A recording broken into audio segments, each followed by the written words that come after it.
हरिओम सर्वांना नमस्कार. मागील व्याख्यानामध्ये आपण हठयोग प्रदीपिका या ग्रंथाला प्रारंभ केला होता.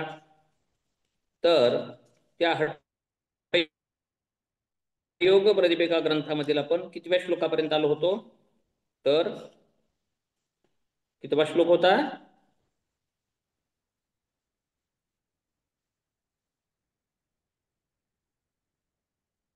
सांगा की हो.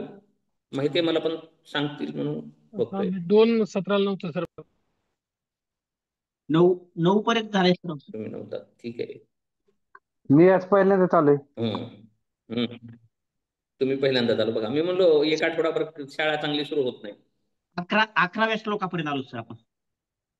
हा बरोबर आहे, ठीक आहे. 11 झाला होता हो बरं का. हो 11वा श्लोक झाला होता. हा विषयावर तर समजेल आपल्याला. हम्म. ठीक आहे. तर हठयोग रेकॉर्डिंग चालू केली ना? नाही, हो. आणखी रेकॉर्डिंग नाही चालू केली. केली चालू आहे, केली चालू रेकॉर्डिंग. ठीक आहे. तर आपण हठयोग प्रदीपिका ग्रंथाला प्रारंभ केला होता. त्या ग्रंथाला प्रारंभ करण्यापूर्वी, श्लोकाला प्रारंभ करण्यापूर्वी आपण हठयोगाचा इतिहास पाहिला होता. त्याच्या अगोदर योगाचा इतिहास पाहिला होता. योगाचा मूळ स्त्रोत पाहिला होता पूर्वीसारखंच. बरोबर आहे. हिरण्यगर्भ योगस्य बघता इथून सुरू झालो होतो आपण. उपनिषदे योगापासून आलो होतो.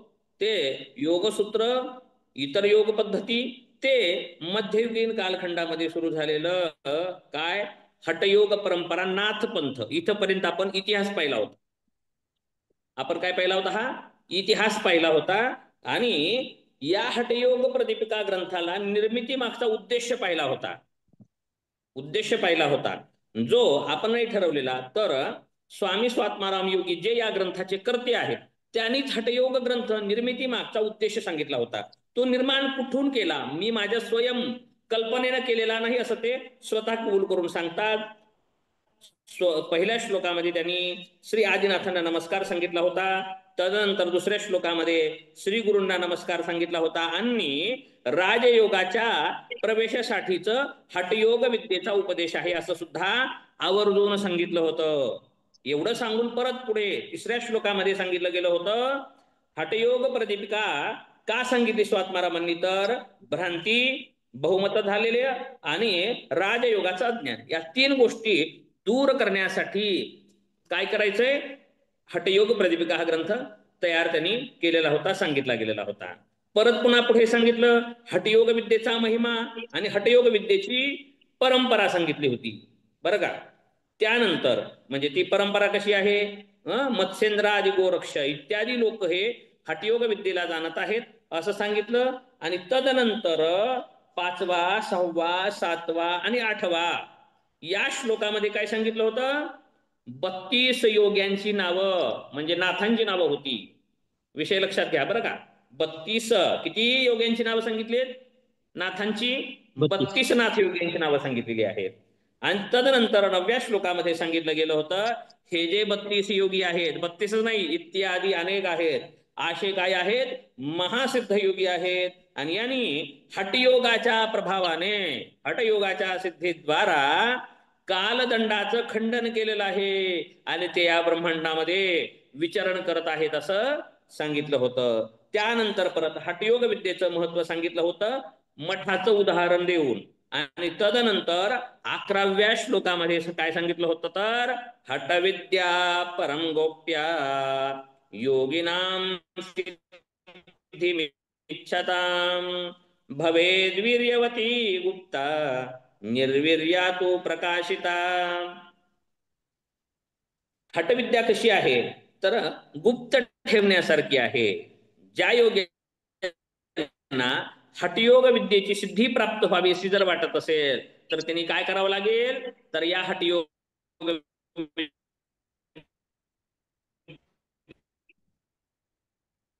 गौप्य ठेवावं लागेल. देऊ शकते परंतु उघड केलेले जे आपण संचयात वर्धते, ते आपण साठवून ठेवतो, लपवून ठेवतो, दडवून ठेवतो, ते सुरक्षित राहतं, ते वाढायला लागतं. आणि जे आपण बाजारात म्हणतो, रोडला ठेवतो, ते वस्तू चोरीला जाते किंवा कुणी मागून नेतं, परंतु ते विनाश होतो त्या वस्तूचा. म्हणून हठयोग विद्या ही गुप्त ठेवली पाहिजे असं योग सांगत आहेत. आणि इथेच नाही तर मी अगोदर सांगितलं खूप ठिकाणावरती हा विषय येणार आहे की गुप्ततेविषयीचा, म्हणजे हठयोग विद्या, योगाभ्यास किंवा योग साधना ही गुप्त करायची आहे, हे सुद्धा इथे वारंवार सांगलं जाणार आहे. आणि हे सांगतात म्हणजे काहीतरी याला अर्थ आहे, एका जागी नाही अनेक वेळा हे सांगणार आहेत. त्यामुळं गौप्यतेचं महत्व इथे सुद्धा सांगितलेलं आहे. पुढील श्लोकामध्ये सांगतात 12व्या श्लोकामध्ये, आता योग अभ्यास करायचा आहे, हठयोगाची साधना करायची आहे. परंतु ही हठयोगाची साधना कोणत्या ठिकाणी करावी, कोणत्या ठिकाणी करावी, कोणत्या ठिकाणी म्हणजे जागा कशी असावी, आसन कसं असावं, कुटिया किंवा घर कसं असावं, घर नाही तर तो देश कसा असावा, म्हणजे गाव कसं असावे ते, असं इत्यादी भौगोलिक परिस्थिती, पर्यावरणीय व्यवस्था आणि साधनेचं प्रत्यक्ष स्थल, या सर्वांचं वर्णन या श्लोकामध्ये आता करत आहेत. काय करतात, सुराज्ये गीतेत पण सांगितलंय ना धार्मिके हे. सुभिक्षे निरुपद्रवे धनुप्रमाण पर्यंतम शीलाग्नी जलवर्जिते. सुराज्ये पहिलं. आता मठाचं वर्णन हा सुद्धा आपल्याला दोन वजा झाले बघा विद्यार्थी, दोन गेले, कोण गेले की असो, आपल्याला काय करायचंय दोघं. तर देश कसा असला पाहिजे, श्लोक पाठ केलं तर खूपच सुंदर. सुराज्ये, सु शब्दाचा अर्थ आहे जे कु नाही ते सु, वाईट नाही असं जे सूर आहे, असं सुराज्य असलं पाहिजे. सुराज्य कशाला म्हणायचं तर धार्मिके देशे, परत आणखी स्पष्टता करतात, धार्मिके देशे, धार्मिक देश असला पाहिजे. म्हणजे देश म्हणजे काही तिथली जागा असते का धार्मिक, तर तिथले लोक हे असले पाहिजे. आणि त्यानंतर सुभिक्षे, आणखी शब्द वापरलाय सुभिक्षे, म्हणजे जिथे भिक्षा प्राप्त सहज गतीने होईल. कारण आपण काही शेती करत कष्ट करत साधना करायची का तिथे जाऊन नाही, एकांतामध्ये आलोय तर आपण भिक्षा मागायची आणि साधना करायची, तिथं भिक्षा पण मिळाली पाहिजे. नाहीतर ते कोणतं होतं ठाणे नाही पालघर मध्ये बघा, कोणतं तर गाव होतं बघा, तिथे कोरोनामध्ये मारून टाकले बघा ते दोन साधूंना. योगी ना, योगी मारले ना. ते दोन संन्यासी साधू महात्मा होते, हल्ला केला त्यांच्यावरती. मारले गावातले बघा. मग अशा ठिकाणी मग ठिकाण कसं करावं लागेल, निरुपद्रवी म्हणून अगोदर सांगितलंय. अगोदर जात असताना बघा, असं इथं भूगोलाचा पण अभ्यास लागतो का नाही बघा, हुशार आहेत लोक, हे रिसर्च करून सांगितलेलं आहे. मग देश कसा असला पाहिजे, सुराज्य म्हणजे तिथला राजा चांगला पाहिजे बरं का, राजा पण धार्मिक पाहिजे. त्या राज्यात जर कायदा असेल कसला, चीन सारखा, की देव धर्म मानायचं नाही, साधना करायची नाही, असं जर असेल, साधना करेल त्याला दंड द्यायचा, असं चालेल का. मग ठिकाण बघितलं पाहिजे, सुराज्य, राज्य चांगलं असलं पाहिजे, कायदा व्यवस्था व्यवस्थित असली पाहिजे. समर्थ रामदासांनी एक वाक्य सांगितलं होतं सर, की बुडाला औरंग्या पापी, मलेंचे संहार जाहला आणि उदंड जाहले पाणी स्नान संध्या करावया, असं त्याने तेव्हा लिहून ठेवलं होतं. जी जी जी, हो हो, तशाच प्रकारे हे सुराज्य पाहिजे. परत देश धार्मिक लोक असले पाहिजे, कारण जिथे धार्मिकता असते तिथेच दान धर्म, धर्म शब्दाचा अर्थ आहे दया, तिथे धर्मो, धर्मो तेथ आत्माराम, म्हणजे दया असते धार्मिक लोकांमध्ये, ते धार्मिक असले पाहिजे. आणि तिथं सुभिक्षा, सुभिक्षा म्हणजे आणखी भिक्षा देणारे लोक नव्हे तर त्यांच्याकडे पण देण्यासारखं असलं पाहिजे ना. म्हणजे ते कसे असले पाहिजेत, सुभिक्ष म्हणजे त्यांच्याकडे दान देण्याची ऐपत असली पाहिजे, समृद्ध आशय सुद्धा असले पाहिजेत, आणि ते भिक्षा देण्यायोग्य असणारे पाहिजेत. आणि निरुपद्रवे, निरउपद्रवे म्हणजे तिथे कोणताही उपद्रव नसला पाहिजे. उपद्रव म्हणजे कोणकोणता, एक असतो भौगोलिक, भौगोलिक म्हणजे तिथं पाऊसच पडत नाही, पडला तर लईच पाऊस पडतो, पूरच येतो, असं काही नसलं पाहिजे. त्यानंतर उपद्रव काय असतो, वाघ, सिंह, सर्प इत्यादी काहीतर विपरीत असेल, असलं जास्ती ते पण उपद्रव असतो. किंवा भौगोलिक काहीतरी अडचण असेल विशेष, असा कोणताच उपद्रव नसावा, मनुष्यापासून तो उपद्रव नसावा.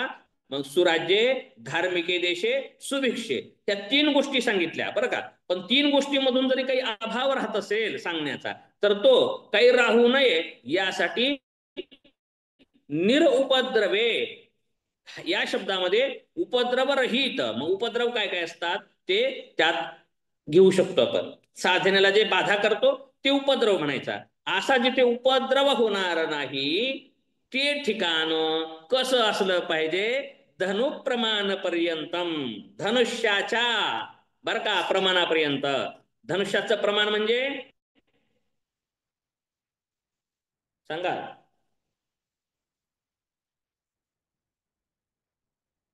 धनुप्रमाण, प्रमाण म्हणजे इथं शब्दाचा अर्थ आहे. प्रमाण म्हणजे अनुमान उपमान असं प्रमाण असेल का? नाही. काय असेल प्रमाण म्हणजे? पटकन पटकन सांगा, चुकीचं सांगा पण सांगा. दुधगावकर सर योग्य पहिल्या लेक्चर मध्ये प्रकारे म्हटले होते ऑनलाईन सजा दिली जात नाही म्हणे.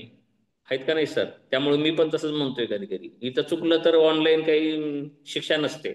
तो ऑनलाईन क्लासला हो. असला म्हणून काय ते ऑनलाईन शिक्षा नाही असं सर वाक्य बोलले. म्हणून काही सजा नाही तसं सांगलंय सांगा. काय म्हणजे प्रमाण भिक्षा म्हणजे शब्दाचा देण्यापुरते अर्थ काय सुद्धा आहे? नसला पाहिजे. धनुप्रमाण प्रमाण धनु. ठीक आहे, बोला बोला पटकन बोला सगळ्यांनी, हा लक्षात राहील. भिक्षा देण्यापुरतं दुसरे धनाचं वाक्य प्रमाण बघायचे. पर्याप्त असलं पाहिजे त्याच्याकडे. अच्छा, नाही आणखी कुणाला काही वाटतंय का? नाही, धनुष्यबाणाचा हल्ला होऊ नये अशा अंतरात असावं असं मला वाटतं.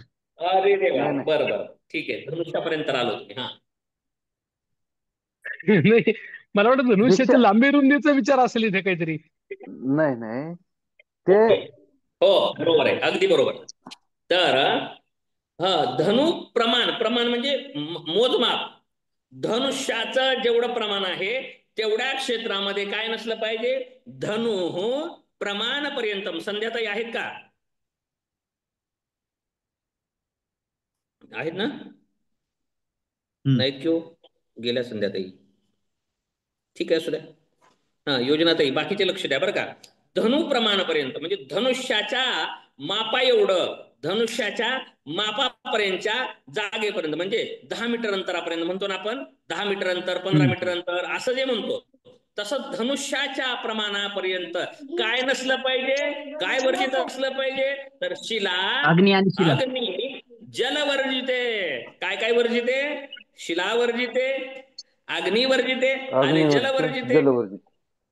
अग्नी आलं जल लक्षात? ओके. श्लोकच पाठ होतो सुंदर. काय? धनुप्रमाण पर्यंतम शिलाग्नी जलवर्जिते. तर मग आता प्रश्न येतो, आता धनुप्रमाण म्हणजे काय आहे? तर पूर्वी धनुष्याचं मोजमाप सांगितलं जात होतं. धनुष्य म्हणजे धनुष्य किती आकाराचा असतो? आपण म्हणतो 1 हात, 2 हात, 4 हात, इतभर, टुचभर असं आहे. तसं धनुष्य हे प्रमाण आहे. तर ते कसं आहे? म्यूट करा बरं, कुणाचा तरी मध्ये मध्ये आवाज येतोय. म्यूट करा, बोलणं झालं की परत म्यूट करा. हा, तर बोलायचं असलं की परत अनम्यूट करायचं. ठीक आहे. काय म्हणत होतो? धनुष्य. धनुष्य म्हणजे काय? तर धनुष्याचं मोजमाप मोजत असताना असं सांगितलं की सामान्य धनुष्याची लांबी किती असते? तर माणसाच्या 4 हाता एवढी. माणसाच्या किती हात? 4 हात. माणसाच्या 4 हात लांब याला एक धनुष्य म्हणलं जायचं बरं का. मग धनुप्रमाण म्हणजे 4ही बाजूनं, म्हणजे धनुष्य चौरस बरं का. धनुष्य एवढं 4 हात रुंदी आणि 4 हात लांबी एवढ्या भागामध्ये काय नसलं पाहिजे? शिलाग्नी जलवर्जिते बरं का. म्हणजे दगडधोंडे खडबडीत नसलं पाहिजे. अग्नीचा तिथे प्रादुर्भाव किंवा संकट नाही आलं पाहिजे आणि पाण्याचा सुद्धा उपद्रव झाला नाही पाहिजे अशा ठिकाणी. म्हणजे हे नेमकं ठिकाण कोणतं असेल? तर जे साधना करायचं कुटीयेचं ठिकाण आहे.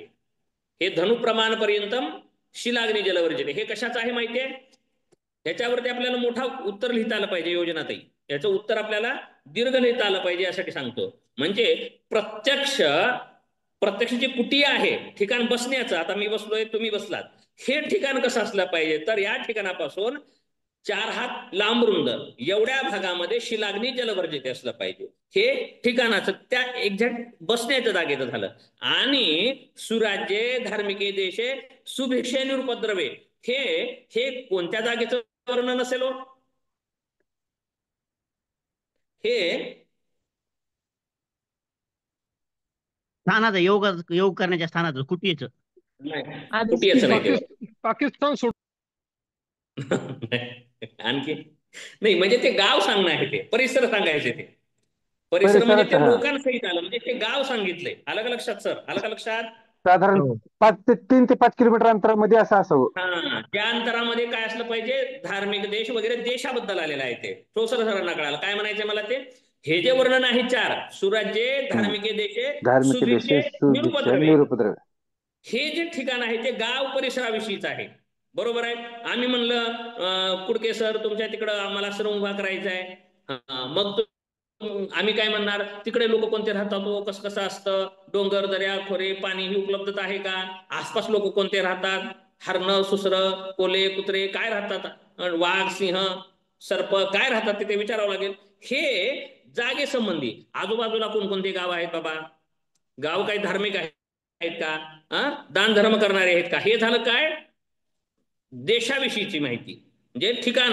आणि धनुप्रमाण पर्यंतम शिलाग्नी जलवरित, इथे ती लागू नाही करायचं. आलं लक्षात. कारण कुटियात झाली ती 4 हात लांब रुंद, एवढ्या भागामध्ये सुराज्य असलं पाहिजे, एवढ्या भागामध्ये धार्मिक देश असला पाहिजे, एवढ्याच भागामध्ये सुभिक्षा असला पाहिजे आणि उपद्रव नसला पाहिजे. असं होईल का, नाही. असं सत नाही. आलं लक्षात. त्या ठिकाणी मग काय नसलं पाहिजे, दगड धोंडे माती असलं ठिकाण नसलं पाहिजे, म्हणजे स्वच्छ असलं पाहिजे. आलं लक्षात. लय विस्ताराने सांगितलं, एवढा वेळ घालवायला नको होता या श्लोकाला, उगच घातलो. ठीक आहे चला.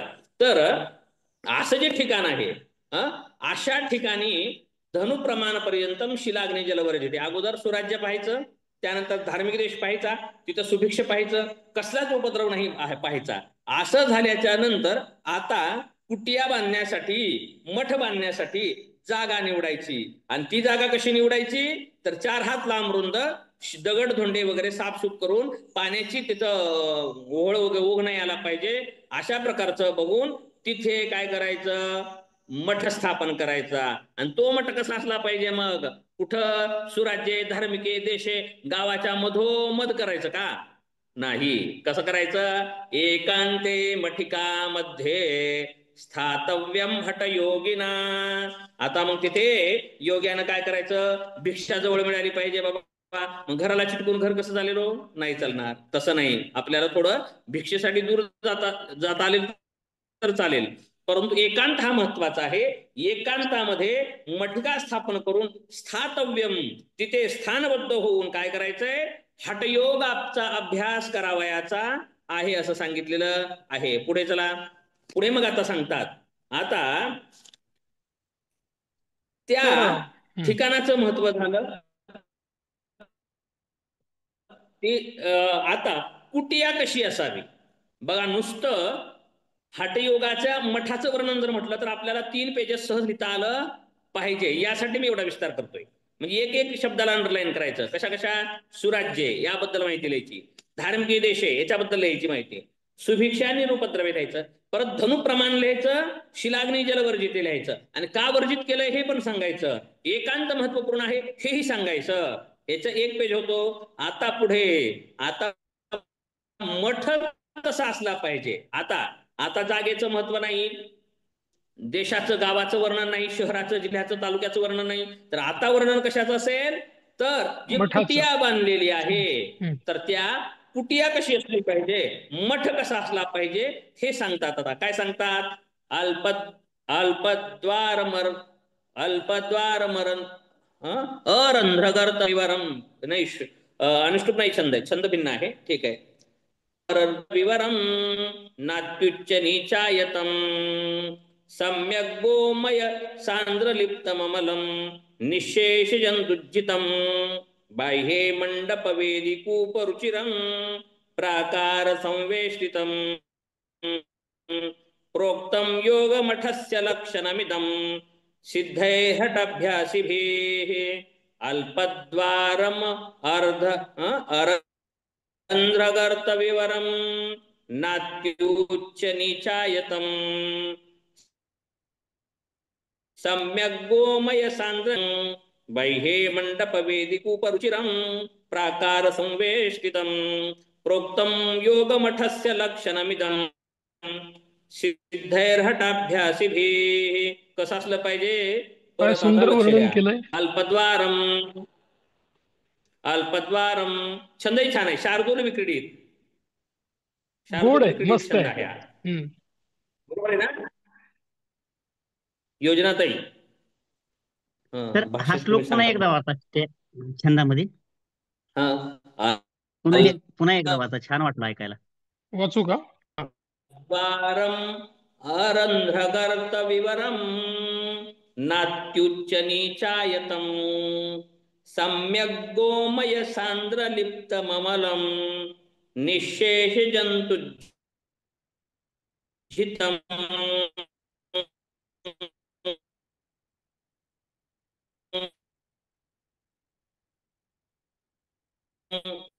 बाह्ये मंडप विधैर्हटाभ्यासिभिः. ठीक आहे. ओके. सर हळूहळू सुद्धा वाचता भगवद्गीतेत येतं, पण काही याचं वर्णन नाही. केलेलं आहे. हो, लावा संगती, तुम्ही लावू शकता संगती. असं लिहित असताना असं आपण आपला विचार मांडू शकतो. ठीक आहे. काय सांगत होतो? अल्पद्वारम. अल्प म्हणजे कमी दार असले पाहिजेत नाही. अल्प म्हणजे लहान लहान लहान. द्वार असलं पाहिजे. दार कसं असलं पाहिजे? छोट असलं पाहिजे. म्हणून पूर्वीचे मंदिराचे द्वार कसे असत होते हो? बारके राहत होते, वाकूनच जावं लागत होतं. जर कमी ज्याला वागता येत उंचीचे नाही होते. डोक्याला लागत होतं. खूप ठिकाणी तसं असलं पाहिजे. अल्पद्वारम, दार हे छोटस असलं पाहिजे. परत दार छोट असलं पाहिजे. परत कसं असलं पाहिजे? अरंध्रगर्त. अरंध्र म्हणजे काय? रंध्र म्हणजे छिद्र म्हणजे बिळ. छिद्र. उंदराचे वगैरे बिळ असतात ना, अशा टाईपचे मठामध्ये बिळ नसले पाहिजेत. अरंध्र. परत पहिलं अल्पद्वारम. सर लक्ष द्या सर. अल्पद्वारम, दुसरं आहे अरंध्र, तिसरं अगर्त. गर्त म्हणजे खोल खड्डे नको. गर्त म्हणजे खोल खोल खड्डे सर. नको. खालीवर नको जागा. खोल, खड्डे नको. विवर म्हणजे बिळ. रंध्र म्हणजे छिद्र. विवर म्हणजे घूस किंवा काय म्हणतात हो, इत्यादी उंदराची बिळ. प्राण्यांनी बिळ न केलेली, असं विवरम.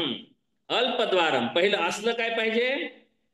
आता असलेलं काय पाहिजे, नसलेलं काय पाहिजे, हे पण खूप सुंदर आहे. जर विवरण करायचं झालं तर ह्याच्यामध्ये सुद्धा आपण 10 पेज भरू शकतो बरं का. काय काय असलं पाहिजे आणि काय नसलं पाहिजे हे सगळे एकत्र लिहू शकता. सुरुवातीचे 12वा श्लोक आहे ना, त्याच्यातही काय असलं पाहिजे आणि काय नसलं पाहिजे. बरं का. असलं पाहिजे काय ते लिहा. नसलं पाहिजे काय? शिलाग्नी जलवर्जिते तेवढ्या प्रदेशामध्ये. आता पुन्हा असलं पाहिजे काय? अल्पद्वारम. नसलं काय पाहिजे? काय? रंध्र नसलं पाहिजे, छिद्र नसलं पाहिजे. काय नसलं पाहिजे? गर्त, खड्डा नसला पाहिजे. काय नसलं पाहिजे? विवर नसलं पाहिजे. म्हणजे काय नसलं पाहिजे? बिळ नसलं पाहिजे.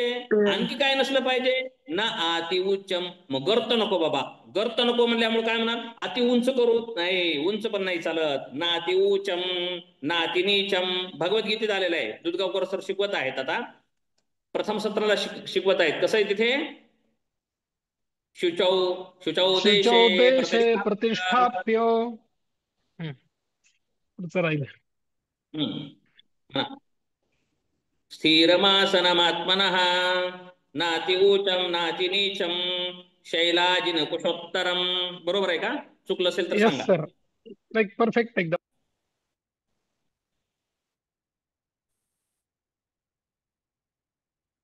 आलं का बरोबर? Yes sir. हा.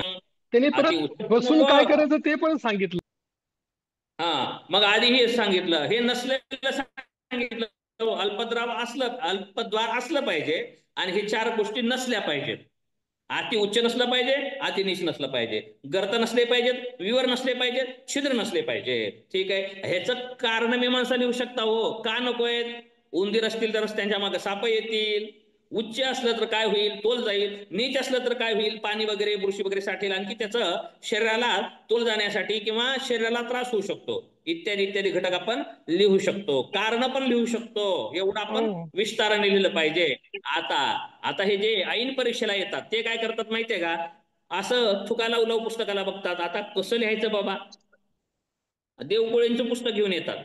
आता बघा याच्यात किती लिहिलेलं आहे? एवढं. आणि प्रश्न आला असतो 16 मार्काला. आता कसं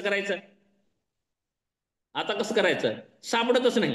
मग ते बघतात हेने कुठलं लिहू लागलेत बाबा. जेने अभ्यास केलेले त्यांनी कुठलं लिहायला लागलेत. मग आपण वेगळं लिहायचं. बरोबर आहे? ठीक आहे. चला तर कसं लिहायचं? तर मग हे एवढं असलं पाहिजे. परत आणखी काय असलं पाहिजे? सम्यक गोमय. सम्यक म्हणजे कसं असलं पाहिजे? समान असलं पाहिजे, सपाट रान असलं पाहिजे. मग काय असलं पाहिजे? सम्यक गोमय. गोमय म्हणजे शेणाने गोमय, सारवायचं मय गाईच्या. म्हणजे मल होतो, परंतु गोमय म्हणजे गाईचं शेण. गाईचं शेण. शेणाने सारवलेलं पाहिजे, सिमेंटचं नसलं पाहिजे. नाही पण आता चालेल सध्या, आपण पुन्हा आताच्या स्थितीनुसारही विचार करू. मग सम्यक गोमय.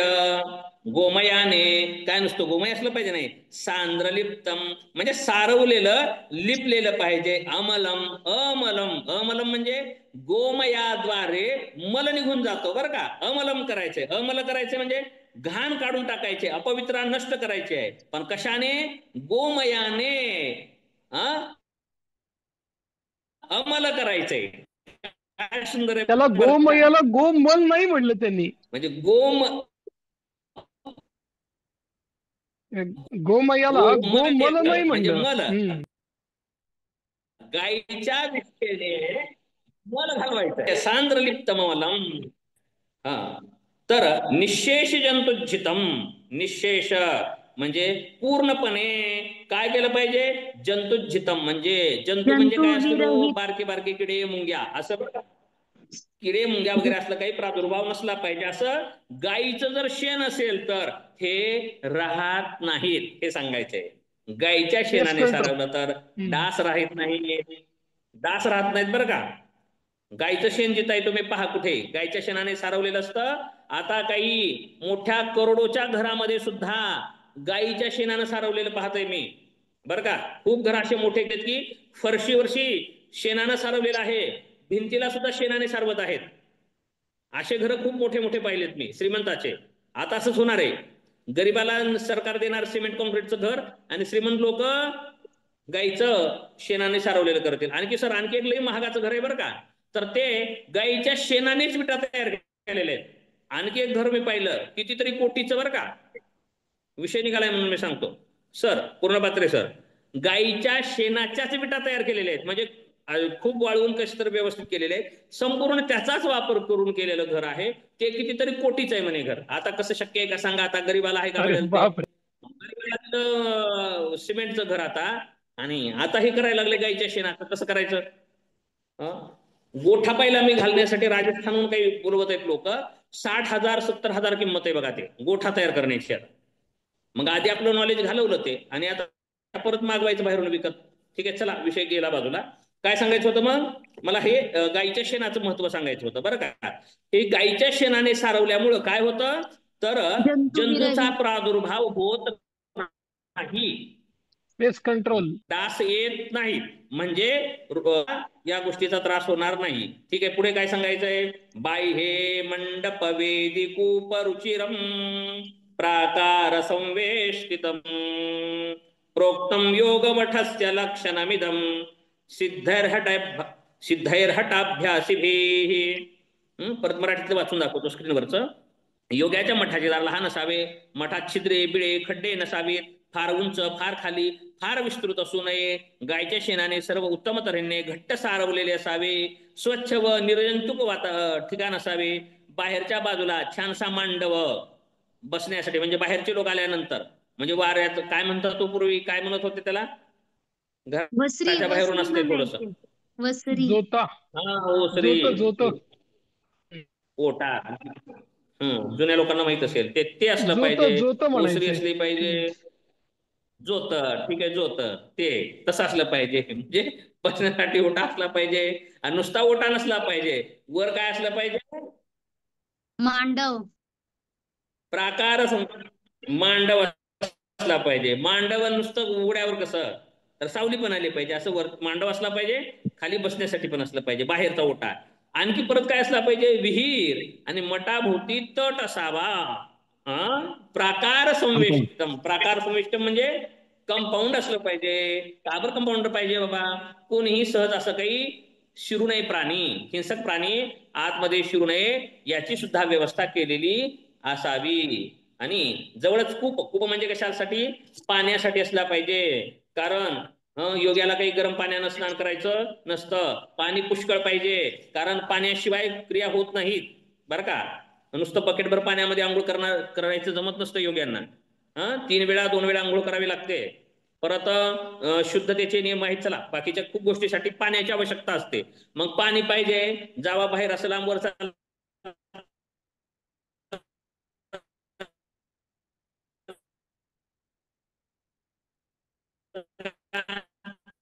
नाही चालणार. तर यासाठी काय करावं लागेल, जवळच कूप असला पाहिजे, म्हणजे विहीर असली पाहिजे, आड असला पाहिजे. आता तुम्ही म्हणाल मग एवढा मोठा, की आता सर सांगितले आजच होतं, मागे मी काही बिदरमध्ये बोरला परमिशनच नव्हती म्हणे, बोर पाडायला परमिशन नाही म्हणे. तर तिथं प्रत्येकाच्या घरामध्ये आड असायचा. तो किती, एवढ्या अंतराचा फक्त, खूप छोटा. ते आपापलं घरच्या घरी खोदलेला असायचा. त्याच्यात पाणी साठायचं, ते घ्यायचं. आणि अगोदर ग्रामीण भागामध्ये असं होतं, प्रत्येकाच्या घरी एक हे होतं. कुणी पाहिलं असेल लहानपणी कुणाच्या, आता तुमच्या लहानपणी, पाहिलंय सर. तर हो, तुम्हाला आमच्या वाड्यात माहिती आमच्याच आमच्या वाड्यात वाड्यात होता होता. ना. हो, आमच्या वाड्यात पण होता. तुमच्या वाड्यात होता. हो. हो, खूप जणांचे असेल. आता बघा, गेले ते दिवस. हा, असे मोठे घर बांधून भिकारी झालेत लोक. असं काय सांगत होतो, तर हे असं असलं पाहिजे, प्रत्येकाच्या घरी होतं हे. अशाच प्रकारचा खोदायचं, म्हणजे घरोघर जसं आहे ना, तशाच प्रकारची विहीर खोदायची आहे. ते सुद्धा तिथे असलं पाहिजे. एवढे लक्षणांनी युक्त प्रोक्तम योग मठस्य लक्षणमिदम, अशा लक्षणांनी युक्त, म्हणजे लक्षणांनी, रहित लक्षणांनी आणि सहित लक्षणांनी.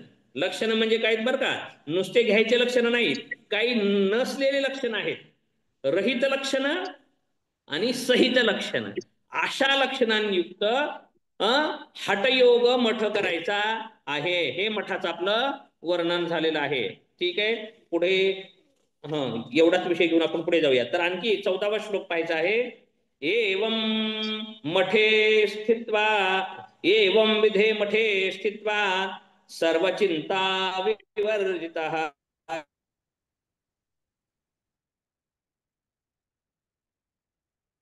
सांगितलंय. आता जे उपयुक्त प्रकारे जे सांगितलेला योगाचं जे ठिकाण आहे, साधनास्थली आहे, या साधनाला स्थलाच्या ठिकाणी साधकाने, योग्याने स्थिर व्हायचं आहे.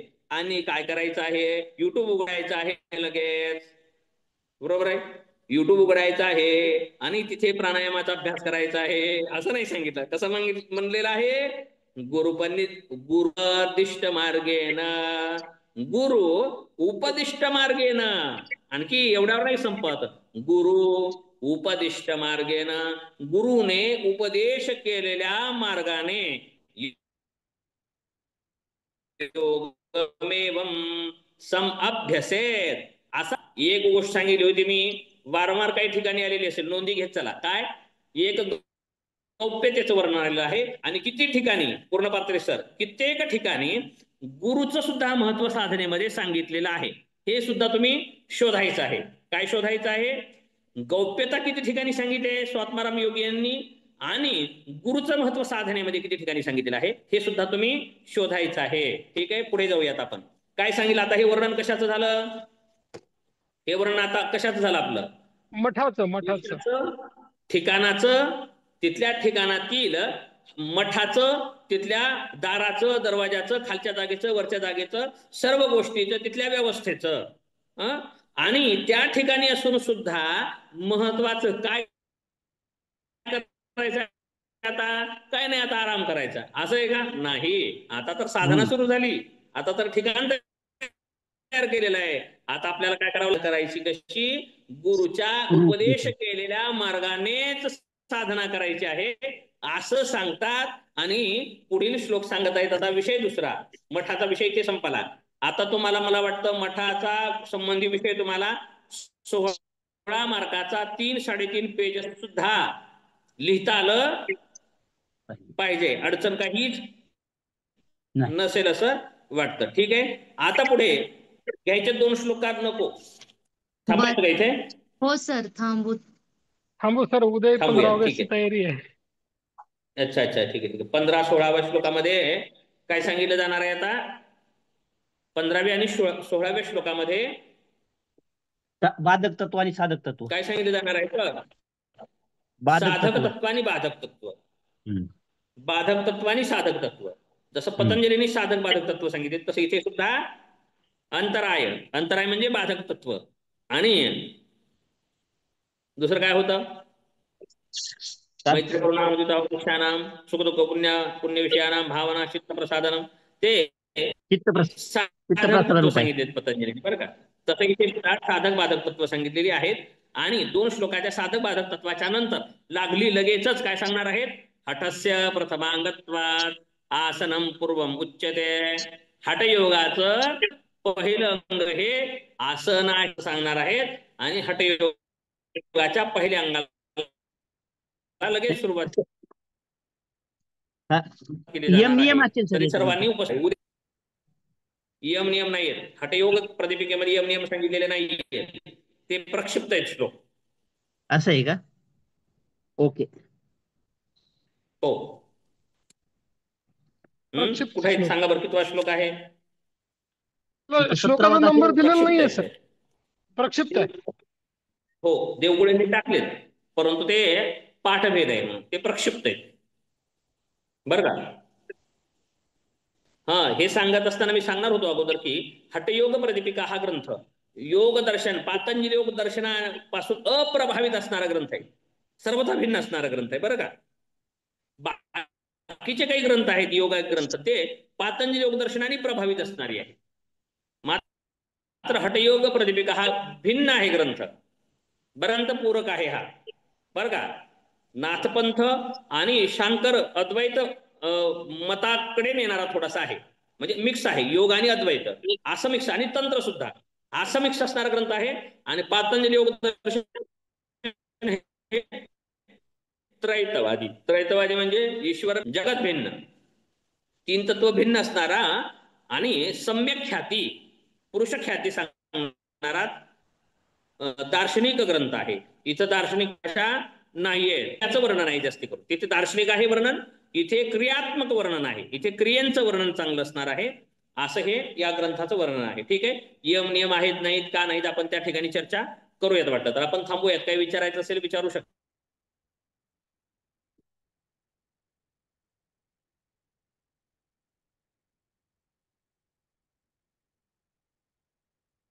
विचारू शकता.